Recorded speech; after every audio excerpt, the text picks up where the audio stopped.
Hello बच्चों, कैसे हैं आप सभी। मैं हूं आपकी टीचर अनुराधा सिंह। श्री समृद्धि क्लासेस में आपका स्वागत है। पिछले क्लासेस में हमने जो चैप्टर डिस्कस कर रहे थे वो force and laws of motion है। उस क्लास में हमने इनर्शिया और मोमेंटम को डिस्कस किया था। आई होप कि अभी तक आपको इनर्शिया और मोमेंटम का कॉन्सेप्ट क्लियर हो गया होगा।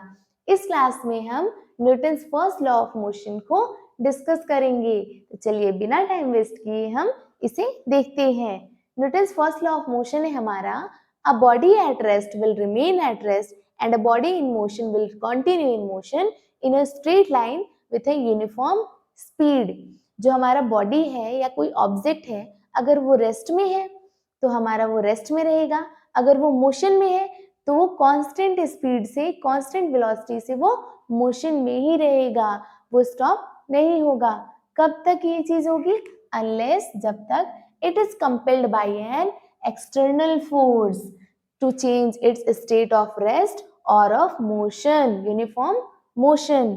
ये तब तक होगा जब तक कि कोई एक्सटर्नल फोर्स जो है अगर उस बॉडी पर नहीं लग रहा है, तब तक वो बॉडी अगर रेस्ट में है तो वो रेस्ट में रहेगी, और अगर वो मोशन में है कांस्टेंट वेलोसिटी से तो वो मोशन में ही होगी। चलिए हम इसे एक एग्जांपल से समझते हैं। बचपन में क्या होता है कि हम सभी के पास, मतलब जब हम बचपन में खेल रहे होते हैं तो कहते हैं ना, ये स्टोन फेंकते हैं ऊपर आसमान में या बॉल को फेंकते हैं, देखते हैं किसकी कितनी ऊंची जाती है। तो हमें लगता है कि मतलब बहुत ज्यादा और ऊंचा फेंको, तो क्या होता है बहुत ज्यादा ऊंचा नहीं जाता, वो कभी ना कभी वो नीचे आता ही है। तो क्यों आता है ये चीज, क्यों बहुत ज्यादा ऊपर आसमान में क्यों नहीं चला जाता है? पहले तो हम समझ नहीं पाते हैं, लेकिन अभी हम थोड़े बड़े हो चुके हैं तो इस कॉन्सेप्ट को हम समझ सकते हैं कि उस पर एक्सटर्नल फोर्सेस अप्लाई हो रहे हैं, और सबसे ज्यादा जो एक्सटर्नल फोर्स अप्लाई हो रही है वो है हमारी ग्रेविटेशनल फोर्स, जो हमारे अर्थ की होती है। तो वो क्या करता है, अपनी तरफ खींचता है। एक्सटर्नल फोर्स अप्लाई होने की वजह से जो वो मोशन में थी, तो एक्सटर्नल फोर्स की वजह से अब वो नीचे आके रेस्ट पे हो जाएगी बॉल। एक और एग्जांपल हम ले लेते हैं।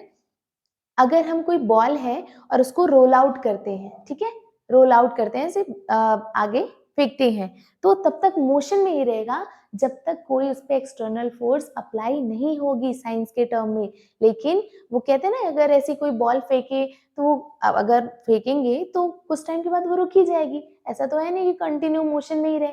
लेकिन ये ऐसा क्यों होगा? क्योंकि उस पर एक एक्सटर्नल फोर्स अप्लाई हो रही है। वो कौन सी फोर्स है? हमारी फ्रिक्शनल फोर्स। फ्रिक्शनल फोर्स की वजह से जो बॉल है वो आगे मोशन में नहीं रहेगी, कुछ टाइम के बाद स्टॉप हो जाएगी। और जो ऊपर हम बॉल फेंक रहे थे उस पे कौन सी फोर्स लग रही थी? Gravitational force.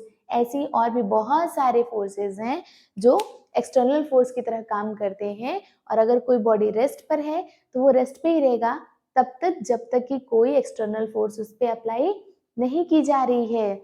और कोई बॉडी अगर यूनिफॉर्म मोशन में है तो वो मोशन में ही रहेगा तब तक जब तक कि उस पर कोई एक्सटर्नल फोर्स अप्लाई नहीं किया जा रहा है। चलिए हम इसे देखते हैं। It is also known as the law of inertia.